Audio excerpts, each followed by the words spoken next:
Hi friends, డిన్నర్కి red rice అటుకులతో ఉప్మా చేశాను. అటుకులు దొడ్డుగా ఉంటాయి కాబట్టి నీళ్ళలో వేసి 1 or 2 minutes ఉంచుకొని నీళ్లు పిండేసి పక్కకు పెట్టుకోవాలి. పొరపాటున ఎక్కువసేపు ఉంచామంటే ఇప్పుడే ఉప్మా ముద్దలా అయిపోతుంది. వెజిటబుల్స్ మనకు కావాలంటే క్యారెట్, బీన్స్ లాంటివి యాడ్ చేసుకోవచ్చు.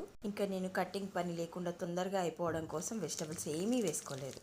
అల్లం ముక్కలు చిన్న చిన్నగా కట్ చేసుకొని వేసుకుంటే కూడా బాగుంటుంది. నేను మాత్రం కుదిరాక వేసుకోలేదు. నేను ఈరోజు శనగపప్పు, మినప్పప్పు, జీలకర్ర, ఆవాల పోపు చేశాక కరివేపాకు, పుదీనా, పచ్చిమిరపకాయలు వేసుకొని నెక్స్ట్ నానబెట్టి నీళ్లు పిండుకున్న అటుకులని వేసేసాను. నెక్స్ట్ ఉప్పు, కొత్తిమీర వేసుకొని ఒక 3 నుంచి 5 నిమిషాలు మంచిగా కలుపుకుంటే అయిపోతుంది. అవసరమైతే కొన్ని నీళ్లు చిలకరించుకోవాలి. నువ్వు పోయకూడదు, చిలకరించడమే. నేను ఇవి అనుకోకుండా స్టవ్ మీద వేసేసరికి కొంచెం ఆలస్యం అయ్యేసరికి ఆ డిలేలో ఆరిపోయాయని కొన్ని నీళ్లు చిలకరించుకున్నాను. Thank you for watching.